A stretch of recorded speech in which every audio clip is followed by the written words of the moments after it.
53% of you are planning to make a New Year's resolution about money, finance, and investing this year because you want financial freedom and financial security.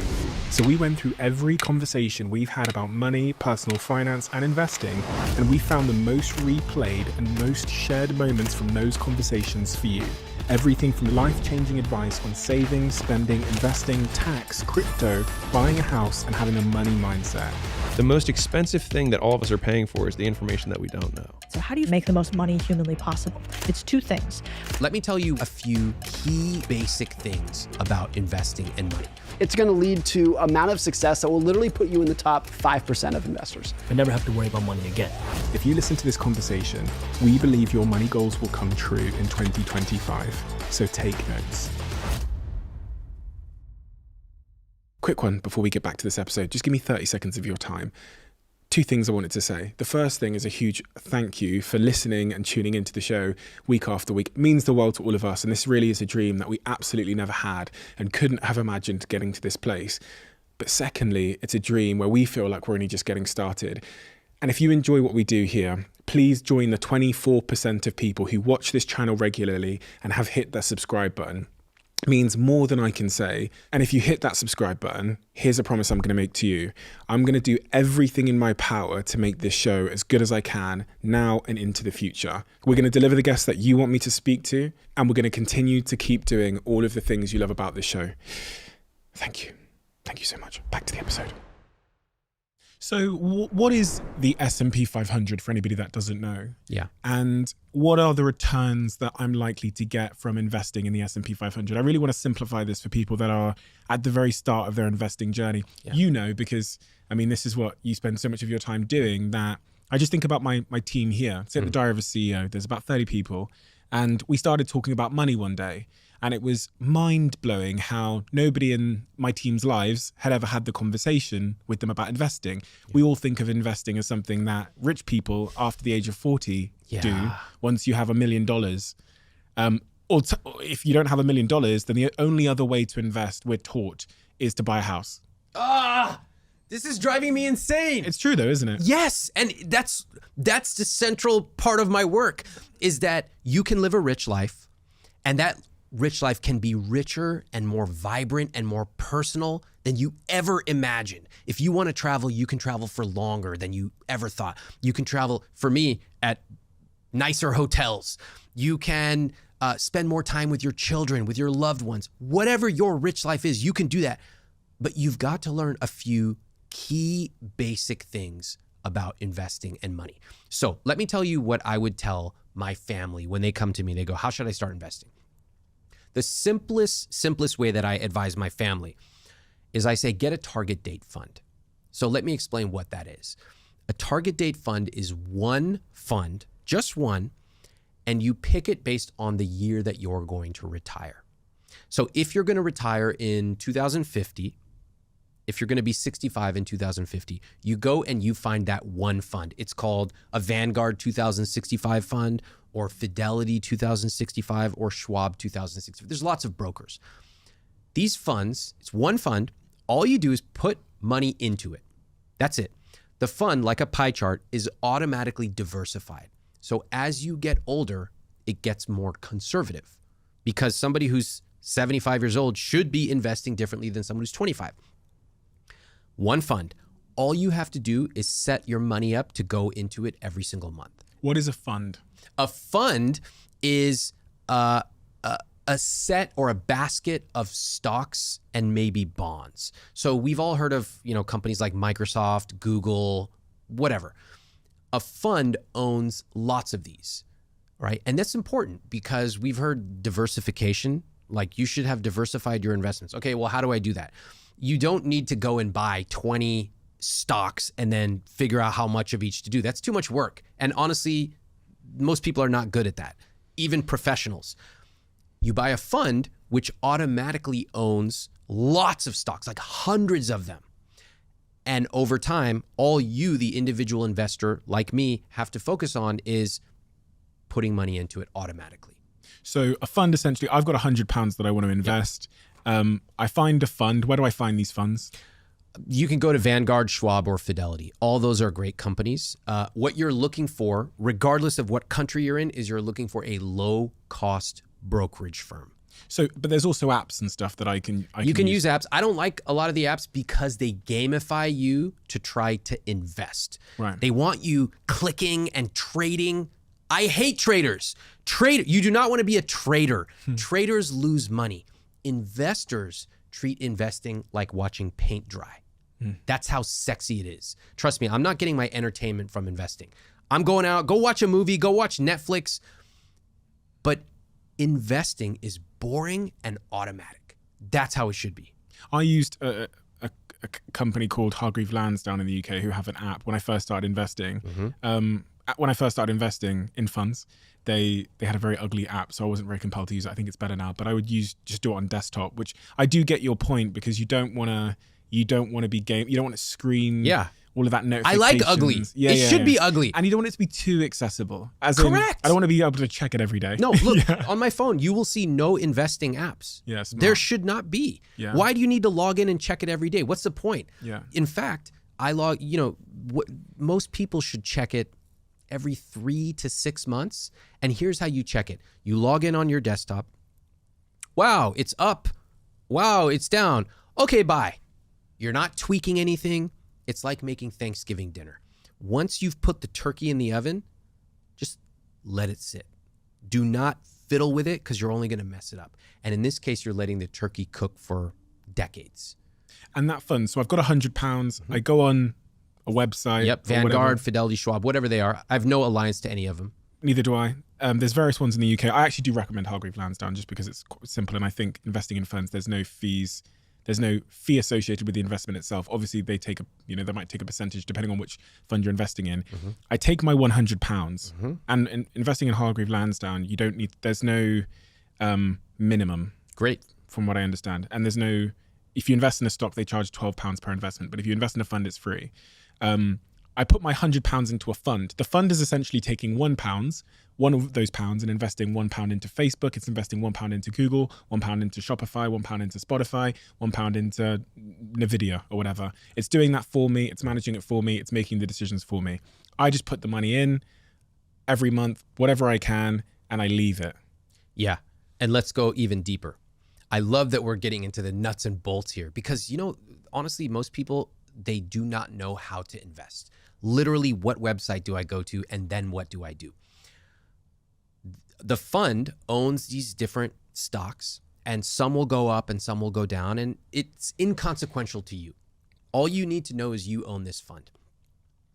Now that you've opened up an account and you've sent $100 or $1,000, great. You've made one of the most important decisions of your life. Now, there's just one more thing you have to do. Set up an automatic transfer so that every single month you have a certain amount of money going in. Now, if you don't know how much money, use my conscious spending plan guideline. What did I say? 5 to 10% of take home is a good guideline. All right. You should be able to do 5%. Trust me. Anyone who comes to me, they go, Ramit, there's no way. Must be nice. I can't afford it. I go, show me where you're spending your money. I guarantee you I can find 5% to send in every month. Now, you're not trying to send it in. I don't try to brush my teeth in the morning. It's a habit. Investing is even easier than brushing your teeth because you set it up automatically. The investment fund will automatically draw from your checking account, and it will pull in $100, $500, $1,000, whatever your number is. And so you're not going to log in for 3, 4, 5 months. You're going to log in a few months later. You're going to be like, oh my God, I didn't even realize that all this money is in here. When you add that plus compounding over many years, that is how real wealth is created. So I don't want anyone to think that you have to be rich in order to start investing. One of the ways you get rich is by investing. I've got a friend that's currently actually in this building at the moment, and I had this conversation with them about a year ago, gave the advice that you've just given there. And about 2 months later, this individual, who I shan't name, came to me and I said, how's your investments going in that fund? And they said, oh yeah, I had bills. I had a credit card bill, so I took it out. Oh yeah, she treated it like a checking account. Investments for me are places to accumulate wealth. I don't draw from it. That's what a checking account is for. So what that is there's two parts to what your friend is saying. One is mentally, she's thinking that this investment account is just money I can draw from if I need it. So I would sort of gently change the way she thinks about it. The second is I guarantee her account structure is a little subpar. So here's how I would set it up. This is in chapter 5. It's all automation, because trust me, I don't want to spend time transferring money back and forth. I don't spend any time on that. You get paid, your money goes into your checking account. From your checking account, it is automatically transferred to a savings account. In fact, I have sub-savings accounts for vacation, car, down payment, all that stuff. So you have money set up for specific goals. Money is transferred to your investment account. It's transferred there. I'm not going to touch that money. I'm going to let it cook. And then I have my guilt-free spending, which is going out with friends, whatever I love. And my credit card bill is automatically paid off every single month. That's how you want to set it up. It takes a couple of weeks to set everything up, and then you never have to think about it again. How can you prove to me that this is the way to make wealth? What case studies have you got that investing in funds over a long period of time is the path to financial wealth? Because, you said earlier about the paint drying thing. The narrative that we see about how people get rich is, they sell a company, or they have a lottery win, or maybe they buy some cryptocurrency and it goes up. Yeah. That's what we hear. That's so what we try and emulate. Totally. Prove to me that this fund strategy is better. Well, there's a couple things. First off, the research over more than about 100 years shows the returns of the stock market. And the returns tend to be, at least in America, they tend to be around 11%, 10 to 11%. And if you take out inflation, you get about 7 to 8% per year. Now, for anyone listening, they go, okay, well, what does that mean? That number means nothing to me, 7%, whatever. If you go right now and you Google investment calculator and you just plug in your age, you plug in, let's say, $200, $300 a month, and you plug in 7% return, and you just watch how that money grows, you will be shocked. Jack, get me my phone. I'm going to do it now. Okay, so let's search for compound interest calculator. And there's a really simple one. It's called Money Chimp. Okay, I've got it. All right, so there's 4 numbers we need to fill out here. Let's take a look. The first is current principal. That means how much you've got in the bank. I'm going to say $5,000, and I'm going to start when I was 16. Because if I'd saved my money when I was 16 and not spent it recklessly, I think I could have had that $5,000 when I was 16. Annual addition, what does that mean? How much can you invest per year? So for most people, they think about on a monthly basis. They might say $200 a month, which would be $2,400 annual addition. Okay, so what do you want to say? I'm going to say, can I say $5,000? Yeah, that's, about $400 a month. I think that's reasonable. I often find that with people making median or slightly above median salary, that there are hundreds of dollars a month of money that is unaccounted for, that if properly made intentional, could be invested. So great, $5,000 a year. All right. Obviously, I could have, once I got past a certain age, I could have increased that though. So we're going to talk about that. Okay. Hold on to that idea. Okay. How many years? This was you at 20? This was me at 16. Oh, okay. And how old are you today? 30. Okay. So 14 years. Let's just do it until today and we'll see what happens. Okay. All right. 14 years. And then it says interest rate. So what should we assume for that? Is that 8%? Yeah, 7 to 8. I do 7 just to be super conservative because I never want to be surprised on the downside. Right. If anything, I'm going to make more. So 7%. All right, let's calculate it. Okay. What do you see? Damn. What do you see? $133,000, 537. Yeah, that's what you would have had right now. Now let's add some context. So this is really important. You see a number that says $133,000 at age 30. Yeah. Okay. Is that a lot? Is that not? I don't know. Let's break it down. At that point, you started with $5,000 and you invested $5,000 per year. We assumed no raises, even though you obviously made more than you made at age 16. We assumed you stopped investing at age 30, which is obviously ridiculous. And you end up with 6 figures. Let's play it out. Let's take it until 40. So instead of 14 years, you invested for 24 years. What do you see? I would have $336,000 It's getting better. from just $5,000 a year. It's to not have- much. It's fantastic. Again, $400 or so a month is very modest. Remember, people's income goes up typically in their 30s and 40s. And if you already are investing a little bit automatically, all you have to do is just tweak a number and it will take an extra couple hundred, $300, $400, $500. Let's do one more. Let's go to 34 years just because I want to see what happens. And then we're going to play with the other numbers. Okay. So investing from the age of 16 until I'm 50, I would have $736,000 in my account. Yeah. Now I want to do the full thing. I want to do a more realistic number here. So instead of 50, we're going to go 49 years. That takes you to age 65. Yeah. Okay.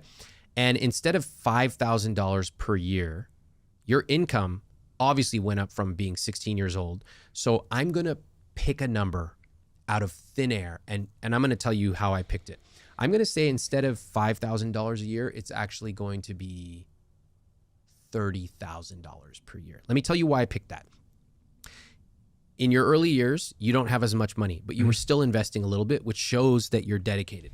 As your income goes up, you're going to start proportionally continuing to invest. So at a certain point, your income will be really high and that will bring that average up. That's why I switched it to $30,000 per year. I actually think this is quite modest, but I'm going to go ahead and do it. So here we have someone starting investing at $5,000. They invest $30,000 per year. Okay. They grow it for 49 years at 7%. Do you know the math? No, tell me. $12,303,000. So that's me starting with 5K, gradually ratcheting it up until I'm investing 30K a year per average across those 49 years. Yes, which is a flaw in this because it's so simple. Yeah. That money invested, you're not actually going to invest that much early on. You'll invest more later. Yeah. So you'll maybe have a marginal amount less, but we're talking 10 versus 12 million. That's a lot of money. And then if I got 8% instead of the 7%, I'd have 17.4 million. Yeah, but don't mess with that. Because 'Cause this is that's what the people hardest do. part. They go, Yeah. well, if I got 13%, I'm going to invest in this PE fund. I go, don't do that. You're going to lose all your money. Just stop. Yeah. 7% is safe. It's conservative. That's why I am here. That's why I want to encourage people. You don't need to juice your returns. I hope you do get 8%, but I don't want you to count on that. I want you to count on safe, stable returns. And what matters for you is the time you started early and the amount. You have a considerable amount to invest. You know, the biggest debt, one of the things I love saying this, but like the biggest debt all of us pay is ignorance. And so I heard this close at this pitch years ago, and this guy got on stage and he was like, "Hey, ma'am," she was like, "How much do you make?" She was like, $50,000. So he wrote $50,000 on the whiteboard, and then he wrote $1 million on top of the 50,000, and he subtracted it. It said 950,000. He said, "You pay life $950,000 every single year for not knowing how to make $1 million a year." And it was a crazy concept. And he was using it to close the audience. But the most expensive thing that all of us are paying for is the information that we don't know. And that's like both frightening and also incredibly exciting. Because like fish in the best ponds, right? Like a good fisherman knows where to fish. And a different way of saying it is find the people who value what you have the most. And I'm sure you've heard this. Have you heard the story of the father and the son with the car? No. Okay. So Maybe I have, but I'm not sure if that was enough detail. no, it's good. It's good. So there's a father who gifts his son an old beat up car. And he says, "Hey, I don't know if it drives or not, but you can take it down to the dealership down the street, see if you can trade it and get some money." He was like, "Okay." So he goes down the street, goes to the dealership. They say, "We'll give you $1,000 for it." And he hears him out, comes back home. He's like, "Dad, they said give me $1,000." He's like, "Okay." He's like, "Go to the impound yard. where they, break the cars up just for metal. He's like, see what they'll give you. Goes there, and the guy's like, I don't know, this might be $500 of metal.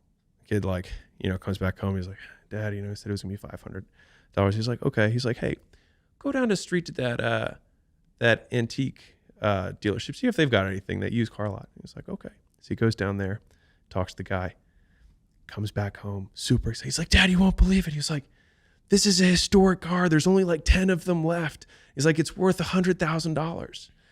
And so the father smiles and he's like, and the lesson I want you to know is that it's not necessarily who you are, but the people that value you the most. And so you can talk to different people and go to the people who value you. And I love that story because it's a huge business story in terms of like sell where the fish are, where the big fish are. Like if you're going to go hook fish, go where the whales are. It takes the same work, but a lot of it's just belief. People don't think it's possible. And so a lot of times you have to just keep leveling up, and you sell your first $10,000 thing, you sell your first $100,000 thing, sell your first multi-million-dollar package. You realize that's the exact same thing. It's just, so maybe if anybody's listening right now, it is the same thing. It's the exact same thing. And sometimes it's easier. It's normally easier. Like, you've seen that meme that says like, so what exactly am I going to be getting for this $50 thing, right? Yeah. And then it's like $50,000 clients like wire sent yesterday. Like, what else do you need? Like and that's totally true. But I think there's a skill in understanding where to fish. Certainly a skill. Information. It's information. It's even knowing that there was another lake over there in part. And that's why like listening to conversations like this is so valuable for people, because it lifts a curtain. Totally. And you go, what the fuck, you guys were behind here the whole time partying? That's what my business life has been like. It's like gradually, like I think I heard Kevin Hart describe on Joe Rogan one time where he said, there's this other room where these people are playing this other set of money games. Yeah. And then when you get in that room, you're almost pissed off that nobody told you this room existed. But then there's another door. Yeah. Yeah. And then you get through there maybe a couple of years later and you find these other people, these fucking billionaires that are playing another set of games, and you're going, what? And they're chilling. Yeah. They're just smoking cigars. They're not even doing any hard work. And you go, tell me the games that you guys have been playing in here. Yeah. And then again, the frustration is, and that's kind of what I feel like in my business life, it's been like, where at the jump I'm charging, I don't know, I remember we found our first deck from 2014 charging, I remember the package, we did gold, silver and bronze. It was like, $200 package for like support, and then $500, and then the gold package where we threw everything in for $1,000. And I remember one of my first clients accepting that. And then I think today, like the only difference, okay, there's skills that have increased, but information is the big thing. Knowing how to do it, when you think about curtains that have lifted, that have really shifted the games you play from a value money perspective, like where someone's turned the lights on, you go, fuck, of course. Yeah. Is there anything else that comes to mind? I will answer it with the stair steps of how each order of magnitude changed in my income. So when I went from being an employee to self-employed, I went from making 4 figures a month to 5 figures a month.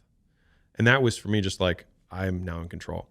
The level above that was I started having other people who worked for me, and then went to 6 figures a month. Right. And then from there, stayed there, did the turnaround business, still had the same organizational structure, had another degree of leverage. And so the next degree of leverage was that I started licensing. So it was digital, right? So the cost of goods was basically nothing. But all of these things are about leverage. And so this is like one of my favorite topics in the whole world. But if we define leverage as the difference between what you put in and what you get out. So if you have a lot of leverage, you put a little bit in, you get a lot out. If you have no leverage or low leverage, you put a lot in, you get a little bit out. And a lot of times people who are listening to this and are not making as much money as they want, they're putting lots of input in and not getting a lot out. They have low leverage opportunities.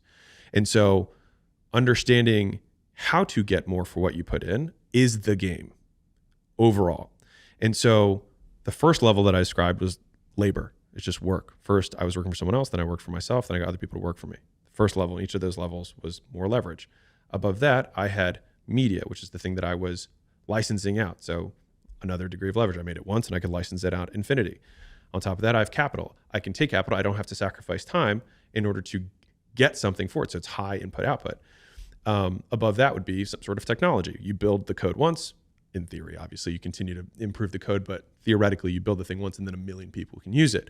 And so you want to stack as many types of leverage as you can and as much of them as you can, because like Joe Rogan also has a show and somebody else has a podcast.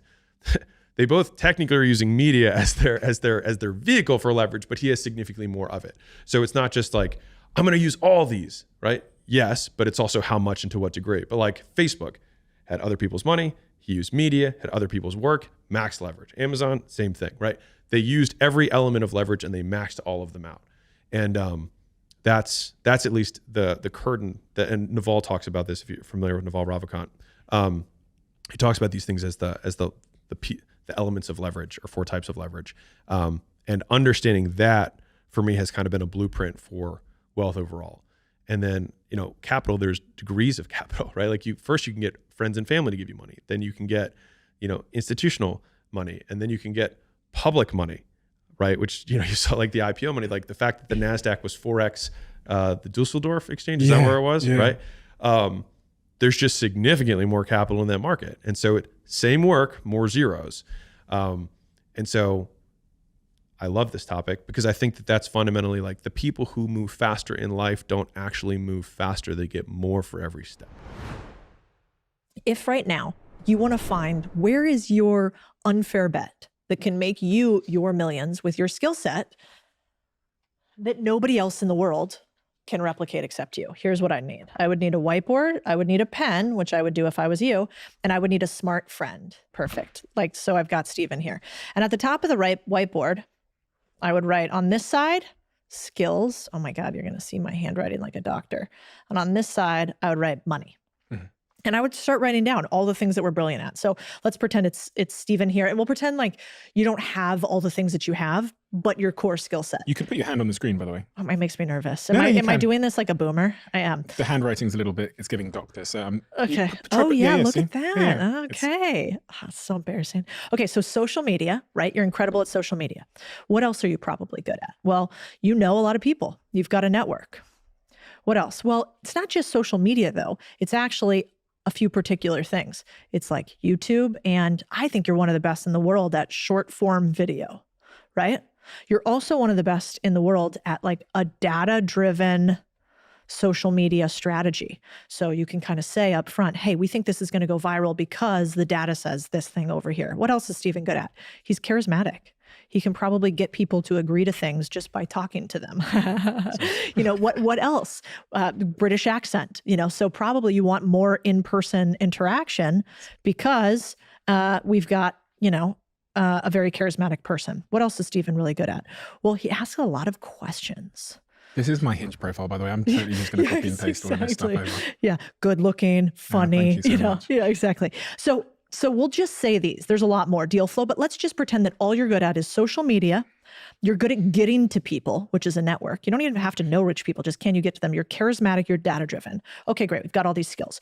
Now, how could we apply these skills to get the most money humanly possible? And I would do exactly what you said. So how do you figure out most money humanly possible? It's 2 things.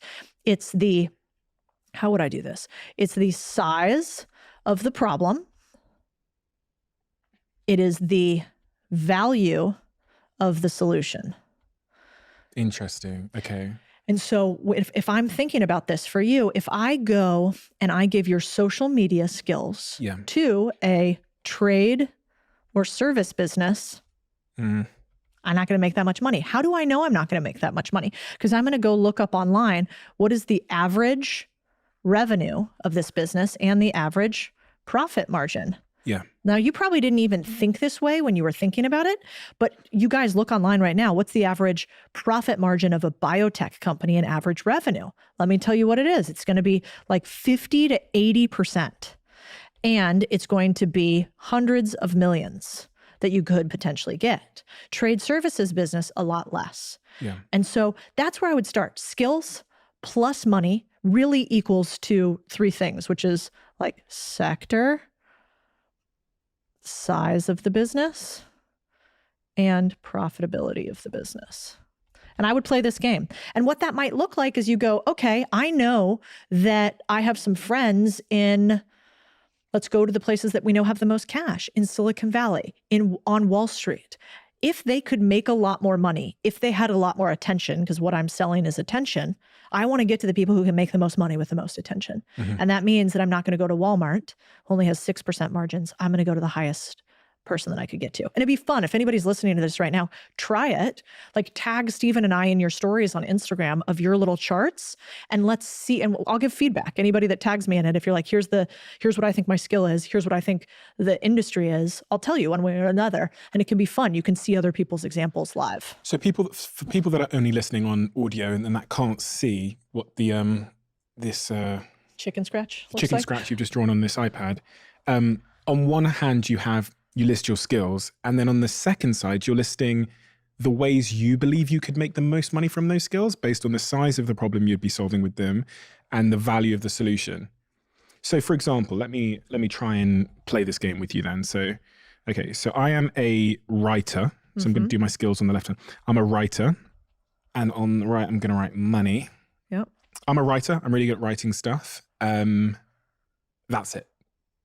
And I kind of get the internet. So I kind of understand LinkedIn blogs and stuff like that. But that's it. I'm a writer. Let's go with what would be the worst. What would be the worst thing you could do if you're a writer? To make no money? To make no money. Because sometimes it's easier to do the negative. Okay, working for a local newspaper. Yeah, local. I was thinking like fantasy books. Like you could write like fiction, really hard to make money in.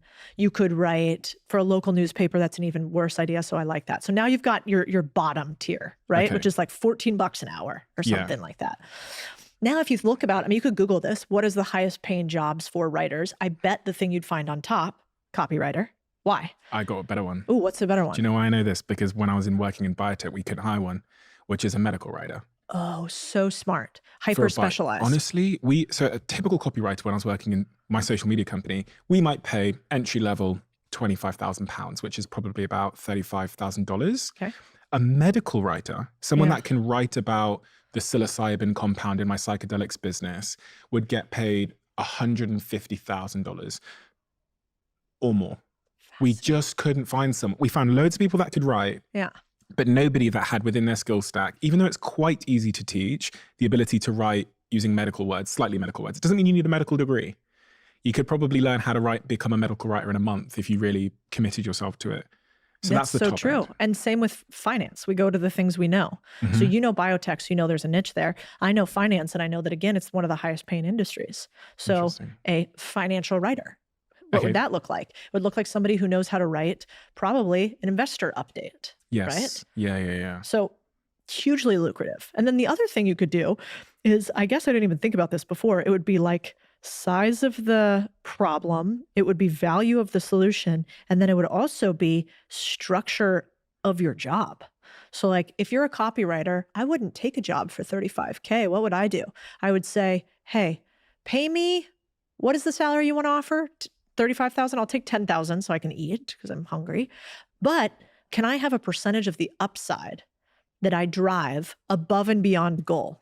So if I'm going to write copy that converts into revenue, like I'm going to write a funnel for your biotech company, or I'm going to write a funnel to get investors for you.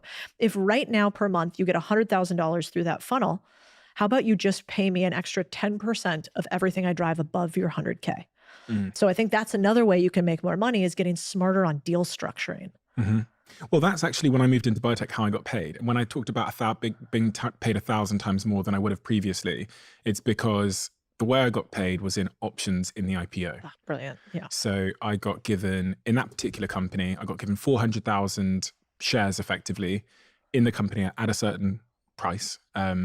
And so when the company IPO'd at $3.2 billion on the NASDAQ in July 21 or something, even though I'd only worked in the company for about 6 months, just helping them build out the marketing team, I think my net return was, on the equity value at the time, was quite close to 10 million. So 6 months work, 10 million return, because and the reason I did it was because I was so interested in psychedelics, but it just opened my eyes to the fact that any kid with social media skills and that knew how to structure a deal with these people could have walked in there and said, give me some stock in this IPO and I'll run your social media for 6 months. You're so right. Could have changed your life.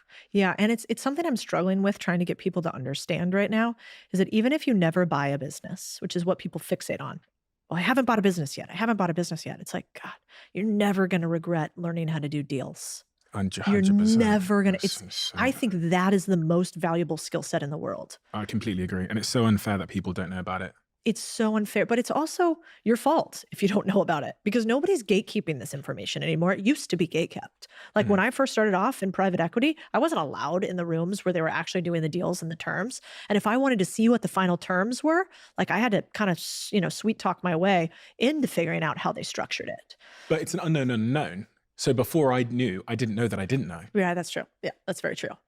But now I think there's enough people out there talking about it where you're like, I mean, if you think about whether you like Donald Trump or not, what is he really good at? Deals. The art of the deal.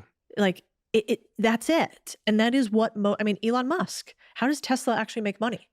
They make money through credits for solar. So he was able to survive for those 10 years of building that company because he has some of the best solar tax credits in the world that he negotiated with the government.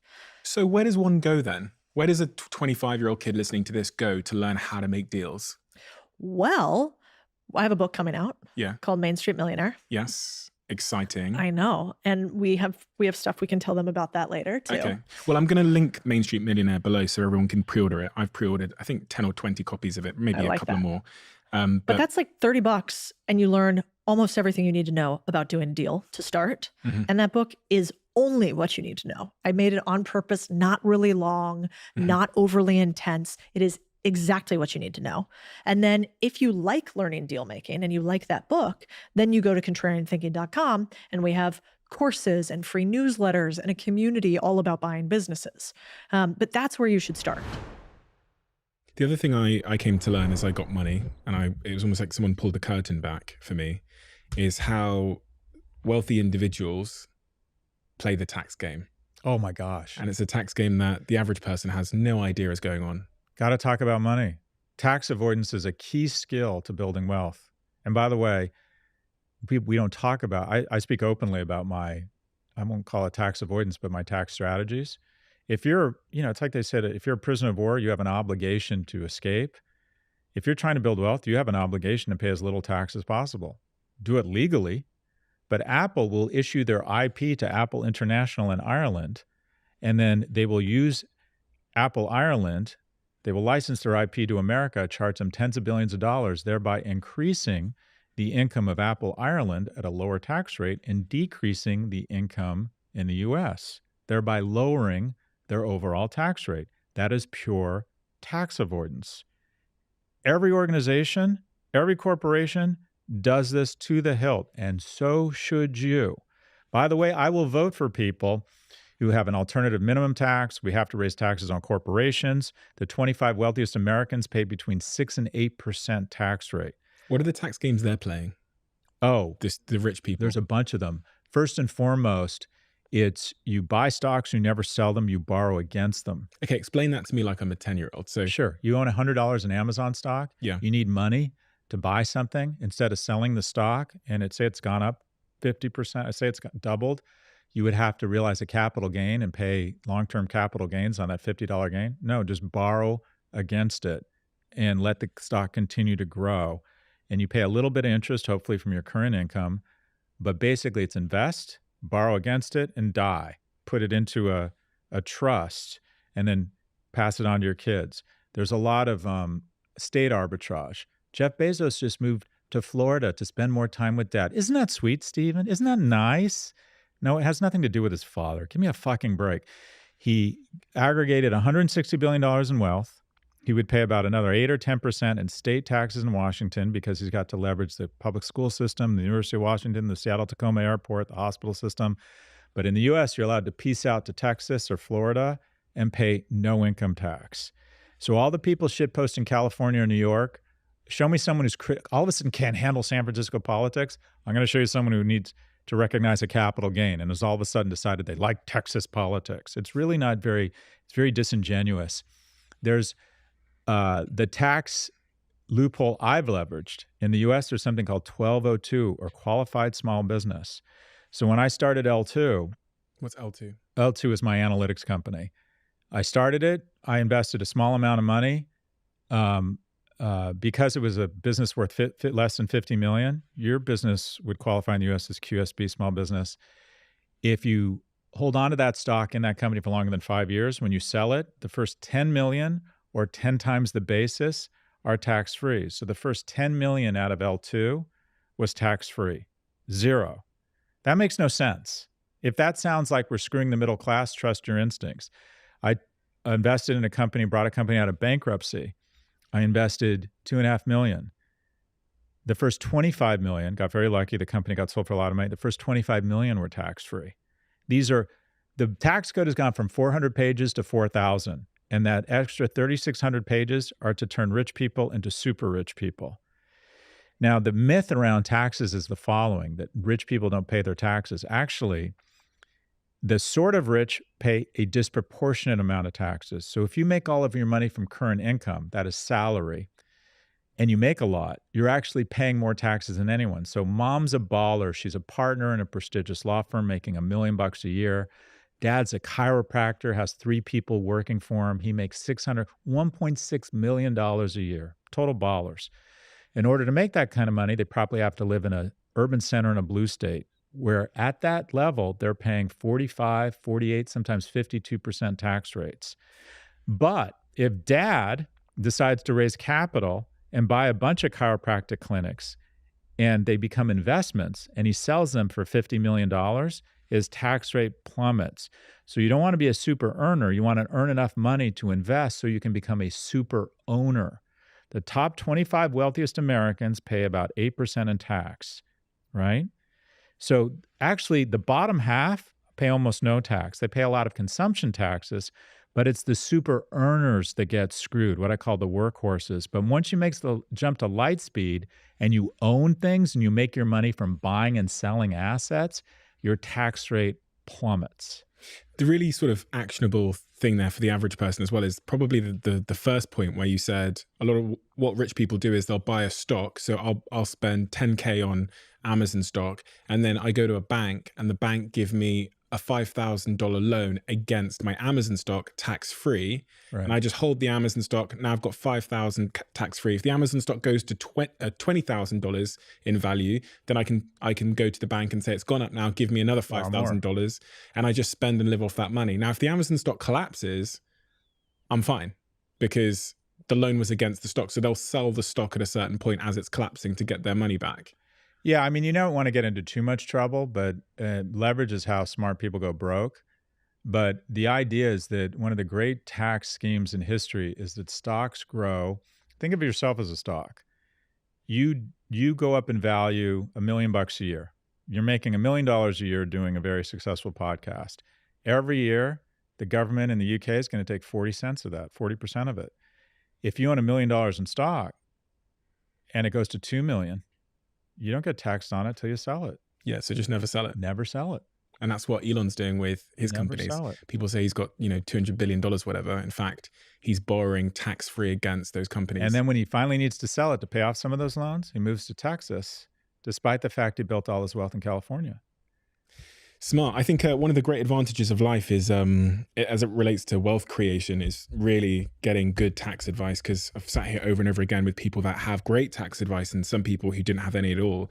And the outcomes are quite frankly shocking. The variance in outcomes are quite frankly shocking, from one person going bankrupt to the other person becoming a multi-billionaire. And it comes down to, some of it comes down to their tax strategy and how they thought about tax.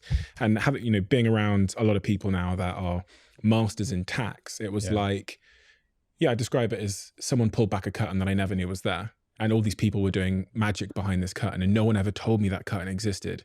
It's called tax. Well, we don't all pay the same tax. Because we're not supposed to talk about it. Yeah. Again, not talking about it is rich people trying to keep poor people down. Yeah.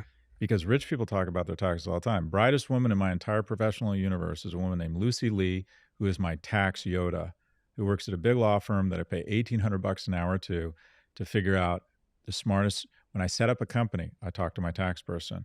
When I'm about to get a big payment from my podcast distribution company, I talk to my tax person first. It is everything. But the key when you're young is to become an owner, not an earner. You're an earner. You want to bust a move out of earning and develop an army of capital that goes out and kills for you at night. $500 is a lot of money when you're 21. $500 when you're 21 is $10,000 when you're my age, right? Mm-hmm. And it's going to go really fast. So just start. And then once you become a super owner, you have 10,000, 50,000, 100,000, $1 million in assets, then you can become a super tax avoider.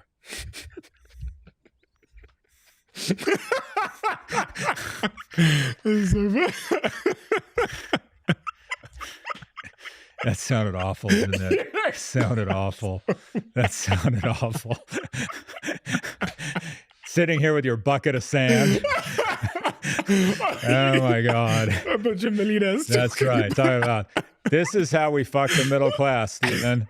This is how we really screw over the little guy. What is your capital allocation strategy? How do you invest your money? This is the thing people want to know most about you. I keep it as painfully simple as I possibly can. So literally my entire net worth is cash, a house, and index funds, and some shares of Markel where I'm on the board of directors. And that's it. There's nothing else. I can summarize everything so easily and so cleanly. And truly, that's it. And it's not even like I have 20 bank accounts. I have one bank account, one brokerage account, and a house, and that's it. It's so simple. Why index funds? You're the reason your capital allocation strategy is almost identical to mine. I want to talk about the house thing as well, but after reading your book, I stopped trying to pick stocks. Yeah. And I invested all of my available capital into index funds outside of investing it in starting companies. So I'm a shareholder in, 50, 60, 70 companies. All my other available capital is invested in index funds. And then I have a very long-standing large position in Ethereum, which I've held for like 6 years or something. Yeah. Now, which has done me very well. Yeah. That is it. And the Ethereum investment is also based on the fact that I run a software business that is in blockchain. And I could see that developers are building on top of Ethereum more than any other blockchain. So that insight was really beneficial to me. And 6 years, so even with the big fall over the last 2 years, you're still up a lot. Yeah, I think your book taught me that successful investing is when you lose the password to your investment account. Yes, that's exactly it. I don't actually think you said that in there, but that's like, when I lose the password to my investment account, I'm so proud of myself. Yeah. Because it means I haven't checked it in forever. And so it was funny because you were coming today. I thought, oh yeah, well, I have all this money in these index funds. I'll check it. And I thought, fuck, I don't know the password. Good. That's why you're going to do okay. The reason I do this, what's important is that I am not one of the people who says nobody can beat the market, so therefore use index funds. That's not what I believe. I think it's extremely hard to beat the market, and very few people will do it. But I think there are really smart people who can do it, and people who I know who I could invest with. The reason I don't is not because I don't believe it can be done. It's because the variable that I want to maximize for in my investments is endurance. If I can just earn average returns for an above average period of time, it's going to lead to an amount of success that will literally put you in the top 5% of investors. My parents are a great example of this. My parents are smart people, but they have no financial background. And they have like minimal financial interest, I would say. But they have dollar cost average into index funds for going on 40 years now. And literally, if you look at the returns, they've never sold anything ever. And literally, if you look at the returns, they'd probably be in the top 3% of professional investors. For anyone that doesn't know, what is dollar cost averaging and what is an index fund? Dollar cost averaging means you buy the same dollar amount of investments every single month, come hell or high water. Doesn't matter what the stock market's doing, recession, boom, bust, you say, I'm going to put $100 or whatever it is in the stock market on the first of every month. Now, most people who have a 401k at work are doing this whether they know it or not. They have $100 or whatever removed from every paycheck, and it goes into the funds that they own, and they don't have to do anything. Whether you know it or not, you're actually doing it. The contrast to that would say, I'm going to buy and sell based off of how I feel in the stock market. I wake up, I watch CNBC, I decided to sell, and I'm going to put it back in when I feel better about the market. It's the contrast to that. An index fund is just a single fund that owns hundreds or thousands of stocks within it. And if it's diverse enough, if it's big enough, really what you're doing is you're owning a slice of the global economy, which is how I think about it. It's thousands of individual stocks in there, Tesla, Apple, whatever it be. But really what you're doing is you're owning a slice of capitalism. If I was your son and I said, Dad, prove to me that that's a better long-term wealth creation strategy than buying crypto or buying companies that I use or like, how would you explain that to your kid? Your ability to do well over the next 1 year or 5 years is going to have no role whatsoever on your lifetime ability to generate wealth. All that's going to matter is not what are the best returns you can earn. All that matters is what are the returns that you can sustain for the longest period of time. All that matters is your endurance. It doesn't matter if you can double your money this year or even double your money again the next year. All that matters is, can you stick and keep it going for 50 years? That's where compounding comes from. Prove it. Because the formula for compounding is returns to the power of time. That's not quite it, but like more or less that's it. So in that equation, if you understand the math, all of the heavy lifting comes from the exponent. Give me a case study where someone has followed that strategy and done well. Okay, here's one way to explain it that I use in the book. 99% of Warren Buffett's net worth was accumulated after his 60th birthday. After he turned 60 years old, 99% of his wealth has been accumulated after that period.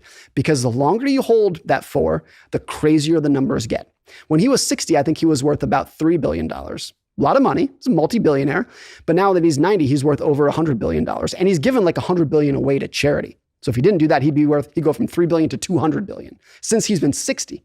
Because the numbers just get crazier at that point. He's worth $100 billion. So if his net worth goes up 10% in 1 year, he makes $10 billion, which is 3 times that he was worth when he was 60. So that's when you look at somebody like Buffett, is he a great investor? Is he a great stock picker? Of course. But the real secret to his success is that he's been a good investor for 80 years. And if he had retired at age 60 or at age 50, nobody would have ever heard of him. He would have been like one of the other multi-billionaires who lives in Florida and plays golf, and like you've never heard of him. The reason he's a household name is because he's been doing this nonstop since he's been 11 years old, and he's never stopped. It's just the endurance that's made him so wealthy, not necessarily the annual returns. Patience. It's a difficult thing. It also reminds me of the story that you talk about in the introduction of your book about the janitor, Ronald James Reed. Yeah. Who, when he died in 2014, aged 92, had a net worth of over 8 million. And he was a janitor. How did he do that? He took what very little money he could save from his job as a janitor, mopping floors at the gas station. He put it in stocks and he left it alone for 70 years. And that's it. That's all you need. That's all you need to do. If you have endurance in your investing and you can keep it going for years or decades, you don't need to be a genius stock picker. And not only do you not need to do it, if you have endurance, you're going to beat literally 97 or 99% of the genius stock pickers. And what's so interesting about it is like picking the right stocks is hard. It's supposed to be hard. Like, there's no world in which everybody who tries to beat the market is going to do it. Of course it's hard. Just like being an NBA player is hard. But having endurance is like largely in your control. It's so much easier to just be patient than it is to pick the right stocks every single day. And I think some people nature nurture, some people like probably Ronald Reed and my parents just understand it naturally. It's not hard for them to be patient. But there are professional investors who work 80 hours a week for 30 years to try to beat the market, and they can't do it. Not only some, that explains like most of them. And even the ones who can do it are maybe going to beat the market by 0.5% per year, 1% per year. But if you can have endurance, that's a bigger benefit than you can have by even being like a very successful stock picker. Like somebody who outperforms the market by 1 percentage point per year, and they can do that for 10 years, that's amazing. That's like Mount Rushmore investor. But somebody who earns average returns and does it for 20 years is going to have way more money. You do it for 30 years, you're going to be filthy rich. You'd be like Ronald Reed, you can be a janitor who leaves $8 million to charity when you die. Is buying a house a good or bad financial decision? My brother, who works in my company, he's the one that introduced me to your book many, many years ago, said to me something along the lines of, Steve, don't buy houses to make money because you have the ability to play a different set of games that very few people can play. Yeah. And what I mean by that is he kind of explained it to me. He goes, listen, everyone can buy a house. So the returns there aren't going to be huge. Yeah. Go find a game that like only you can play. Yes. You'll get bigger returns. If you're buying a house because you think it's going to be a good financial investment, stop. Like, even if it turns out in hindsight that it doesn't matter. I think these are just purely lifestyle decisions. And I think so many people get screwed up when they're in a spot in their life where they should be renting because they need to be mobile. They need to move around to a new job, new career, new school, whatever it is. But they end up buying because they think they're going to make money doing it. And that's the problem. So I own a house, and if I ended up losing money on it, I don't think I'd care. That's not why I'm owning it. I'm owning it just because I want the stability for my family. People buy houses because they think that they're making loads of money from because there have been periods in time in which people have made loads of money. Historically, like that's the anomaly. Historically, in the US and the UK, housing prices adjusted for inflation go nowhere.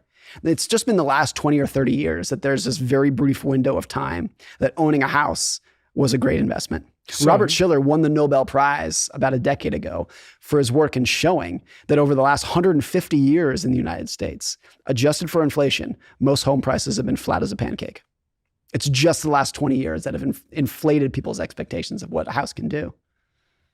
Statistically, there's going to be at least one person listening to this that has made an offer as we speak for a house under the assumption that it's going to help them stack wealth.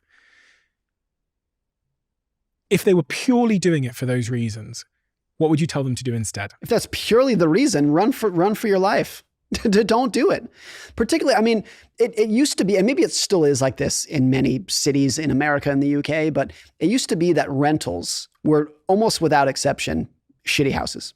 There were no good rentals. A big change, at least in America in the last 20 years, is that most big cities have tons and tons of luxury apartments to live in. And they're great places to live. And they're in the city centers and they got beautiful granite countertops and they're great places to live. Don't fall for the idea that you can't live well if you're renting. I think that's the problem. And realize that if you're doing it for financial reasons, you're probably about to borrow a shitload of money for an investment that historically has been a very bad investment. Like if you put it in those terms, like what are we doing here, man? You're going to borrow hundreds of thousands of dollars for an investment that historically has been a loss. That's what you're doing here. Do you feel good about that? That's what I'd say to that person. Godspeed. I would love to be in the room somewhere where that person has just looked at their partner after persuading them to make that offer because it was going to make them rich. Sorry, guys. So to make sure I and everyone listening understands what the blockchain is, it's this public, can think of it as this database in the sky.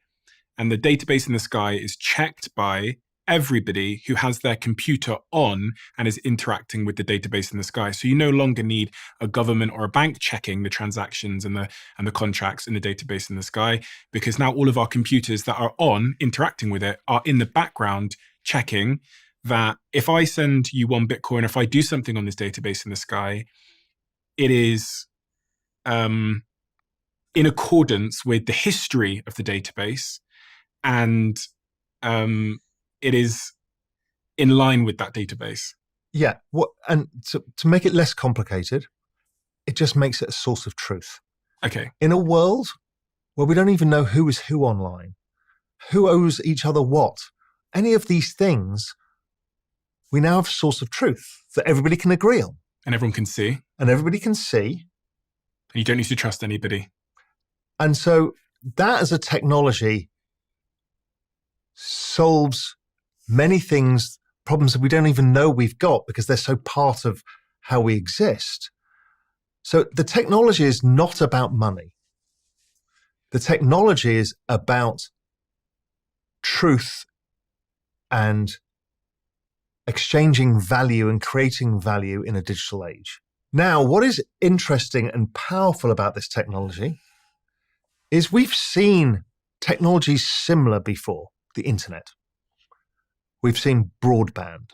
We've seen these big global infrastructure things. Most of those, the internet was a public service good. Broadband was all built private sector. We didn't get to make money out of these things, really. Amazon made the money, or whoever it was building the broadband. They all went bust as well. What we've got here is this very clever thing that everybody in this blockchain gets rewarded for the role that they play. In maintaining the blockchain. In maintaining the blockchain. And because these things are scarce, and let's say Bitcoin being the most classic example, there's only 21 million that will ever exist. You've created this scarce asset that is a reward system. So the people who mine the Bitcoin, they use the electricity to solve the algorithm to get the Bitcoins to make sure there's only 21 million. Well, they get rewarded. The people who verify the chain get rewarded. And then we can buy the asset, which is actually us investing in the future use cases of this thing. Are people going to use it for storing wealth or building stuff? So now you get this global infrastructure layer of which people can invest. Now, let's go back to the example of AI.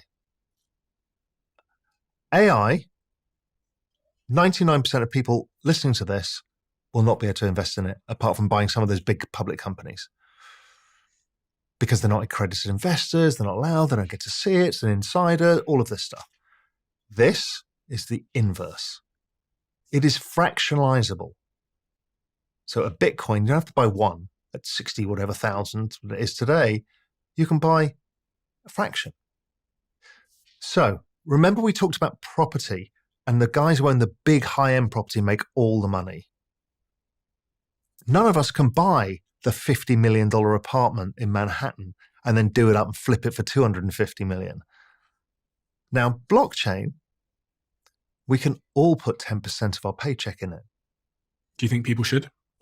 Yeah, and more. But the point being is this is the only globally homogenous asset on Earth. It's the same in Nigeria as it is in Brazil, as it is in London, as it is in Silicon Valley, as it is in India, as it is in Papua New Guinea. And everybody is on an equal footing. You can put the same percentage of your worth in it. Okay, that is mind-blowing. And it bypasses the banking system, the brokerage system, and all the other incumbent things that get in the way of a Nigerian buying an international investment. So we've got a playing field that's leveled in the fastest growing technology of all time, in the fastest appreciating asset in price terms of all time, in the shortest period of time, that is globally available to anybody. And then you realize, holy shit, okay, this is important. Now, why that's important is because having more investors in it means the asset becomes more valuable, which means you're more likely to secure it. People want to join the network to earn some of these tokens. To secure it, the more use cases get built upon it because people are making money, and it bootstraps it. It's behavioral economics. It's an incentive-based system to bootstrap the most ridiculous startup idea of all time, which is I'm going to entirely disrupt money and create a new internet. I mean, that's laughably stupid, and that's what's happening.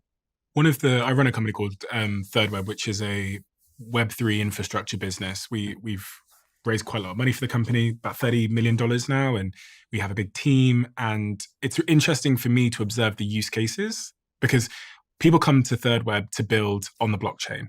And one of the really interesting use cases we've seen over the last, I'd say 12 months, that's really exploded is gaming.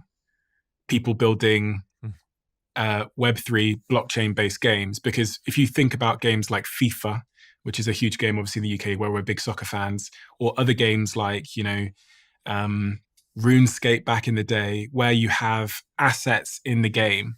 In FIFA, you have a Messi card. In RuneScape, you might have a sword. The thing that the blockchain now enables us to do is to take those assets from the game and actually trade them outside the game. So I can, if the sword was on the Ethereum blockchain, even though I'm not inside the game, I can trade that sword on the Ethereum blockchain. And so one of the most exceptional use cases we've seen at ThirdWeb is people building AI games.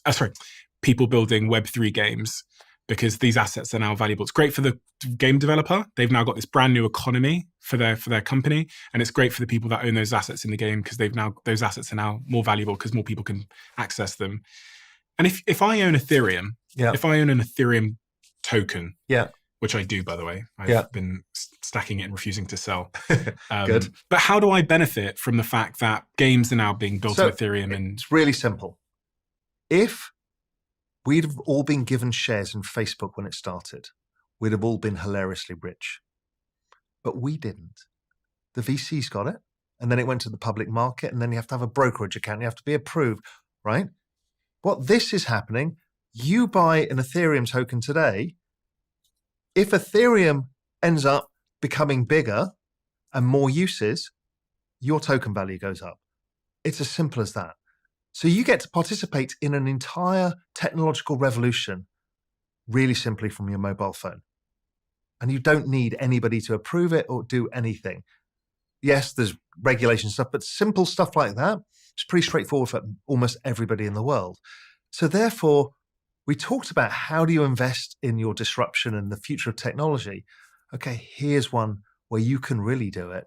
And it's easy to do. A couple of questions here then. So you said it's easy to do. Yeah. Let's talk practicalities. How does one do it? I can do it on my phone. I have to call someone. How do I invest in crypto? You just open a crypto account. Yeah. With one of the big crypto providers, Coinbase, Kraken, Crypto.com, whoever, Gemini. What about this though? My digital bank is offering me to buy crypto on there. Should I do that? Yes, you can. And you can do it via PayPal. Start somewhere. I'm not going to say no. But you will go down the journey that everybody goes down, which is the easiest on-ramp is the best. Revolut, whatever. I don't care. Just do it. Get a feel for what it's like to own an asset that goes up and down a lot. Particularly down. When it goes down, it makes you feel terrible. And you've got to learn about how to deal with it. And then because it goes up over time, if you don't do anything and you've chosen a good quality asset that's provable as an asset in itself, it'll probably go up over time. In fact, highly likely to go up a lot. And then you'll start thinking, do you remember Raoul saying that the bank owns the stuff and I don't own it? And then you might say, oh, but the magic here is, unlike the bank where I can't take more than 10 grand out, I can put it all on my little ledger device. Because what's a ledger device? A ledger device is, it's a company that provides it, but what it is, because this is just an address on a blockchain, and think of it as like your mailbox. You can send stuff to it, but you can't actually take it out. Like your email. Somebody can't read all your emails, but they can send you emails. Well, that part that's private, that secure pass key, essentially, well, you keep that to yourself and it's stored on a device. And there's a complicated way of doing it. And you'll have to go through that, which is you have to have this seed phrase that does it. This technology will change quite soon. Fingerprints, face prints, and a bunch of other stuff. But basically, a little USB stick will secure that you can go and put in the safe or go and take it to your nan's house or whatever it is, can secure your money, that it's only yours and nobody can take it out. I have mine on a ledger. So I have my Ethereum on it's kind of like a small USB stick. And then that USB stick is protected by like 24 words or whatever it is. That's right. And those words are on pieces of paper in different countries at the moment. That's right. And it means that no matter what happens, no matter where I am in the world, no matter who comes for me, I can always retrieve the X thousand Ethereum that I have on this ledger device. Yeah. Unlike a bank where my account could get frozen by the government, or they could empty my bank, they could freeze my bank. I will always have that value. And also, there's a famous example of the conversation of gold in the United States, and it's been done in many countries in the past. The good thing about this magic internet money is you don't have to physically cross borders with it. Yeah. Think of all the Jewish people who had to take money and diamonds and gold out of Nazi Germany and out of Europe. It was hard to do. Here, you don't have to do anything. You just need to remember a seed phrase. A seed phrase being basically a string of words. Yeah. Yeah. Do you know for people that are in that paycheck to paycheck cycle, which I was in for many, many years of my life, where I'd get paid for my call center, I'd go and spend the money, I'd pretty much spend all the money within the first couple of days of getting the paycheck, and I was just waiting the next 3 weeks for the next paycheck. What advice would you give them about getting out of that cycle? Because you almost feel imprisoned by that cycle if you're Absolutely. in it. Well, before I give the advice, I want to explain to that person what's happening, because you are the prime customer for our economic system. Banks love you because they can sell you payday loans, they can sell you credit cards, they can sell you lines of credit, and they can keep you in debt for the rest of your life, which means you keep making the bank rich. Corporations love you because you're not going to think twice when we show you this nice bag, when we show you this nice vacation. You're going to want the stuff, and so we love selling you the stuff. The government loves you because you're going to pay the highest taxes. Employees pay the highest taxes. And so when you're in that situation, you are making everybody else rich at your expense. And so if you want to break out of this, the first thing you got to understand, You need to make yourself rich before you make everybody else rich. Because when you're spending all your money, you are putting your money into their pockets. And you have to stop that. You got to keep that money for yourself. You're in a boat. Think of it this way. You're in a boat. And this boat has water just flowing in and you are sinking. And you got to start by sealing the holes. And that means you got to stop the spending. So if you are in what I call the financial danger zone, which is you don't have $2,000 saved up for an emergency and you have credit card debt. If you are in that situation, you are in the financial danger zone and you have to make drastic changes. That means right now, no more eating at restaurants, no more vacations, no more doing anything that doesn't put money in your pocket, and no more Netflix. No. And the reason why I say this isn't because you're going to save $15 a month. It's so you can save 2 hours of your time a day. The average American is watching more than 2 hours of television a day. And if you don't have $2,000 saved up, if you have credit card debt, you cannot afford those 2 hours a day being wasted on TV. And that means right now, you have to go out and start using the time to learn, start using the time to work, and start using the time to make some extra dollars. So what do? Start selling stuff, stop spending money. Selling stuff you own. Selling stuff you own. So if you have a TV that you're not using, sell it. You have a car that you can't afford, sell it. If you're living in a house that you can't afford, sell it. Downgrade. Move smaller. And then work to earn more money. I've got to say, the couple of things that I came to mind as you were saying that, and funnily enough, I put myself in the shoes of 18-year-old Stephen Bartlett when I was in that small apartment with 3 or 4 immigrants in Moss Side, Rushholme, and I was, my rent was nothing. My rent was £150 a month, which I could not afford and I could not pay, and I was intermittently working between call center jobs, and whatever money I got, I spent. And part of the reason I spent it, is because, like many people watching, especially men who sometimes feel the need because of the way society is, I was trying to get laid at the same time. And it's hard when you're a young man. And I say young men in particular because the stats do support the fact that there is an expectation that men pay. When you're a young man, it's particularly difficult to do all of these things, to cut back and also get laid. And what am I going to do? Defer getting laid for 10 years? When I say laid, I'm really saying meeting someone and falling in love and having a life. So what do if I'm living in a shoebox, which I was, I can't bring anyone back there. I can't take anyone for dinner. I can't take anyone to the movies. So what do I do? And this is why every Indian parent tell their kids to become a doctor so their son can get married. Mm-hmm. It's the same concept. But here's the thing. You have to pick your hard. Either life's going to be hard now or it's going to be hard for the rest of your life. And you have to pick what's more important to you right now. And, if we talk about balance, if you want to have a balance of everything where you want to find a girl and you want to make money and you want to stay healthy, you are dividing your attention everywhere. I'm not saying it's impossible, but very few people can actually do everything all at once. And if your number one goal is to become wealthy, if your number one goal is to turn your finances around, you have to get serious about it. Because where you put your attention is where you get the results. And so if you want to be in a better financial situation, you are going to have to make sacrifices. And it's difficult. I can't come here and tell you it's going to be easy. Because that's going to be me lying to you. I got to be honest, I did make a sacrifice. And for me, the sacrifice was I started a business, and frankly, that meant that I didn't have time to be going out, getting laid, or meeting people, or socializing. But my story arc ends with it going well, and then the romantic situation taking care of itself many years later, once it had gone well, because I was so focused on myself. And it's funny, there is a bit of a paradox to life that the more you actually focus inward, the more you become a magnet. Yeah. And the more I focused outward, the more I pursued and chased and sort of neglected myself, the more harder it was to get people interested in me. Yeah. And, I also want to say that when I talk about building wealth, I'm not talking about becoming a money hungry, just money greedy, this evil person that just cares about money. That's not what I'm talking about, because I want you to live a holistic life, because money is just one part of your life.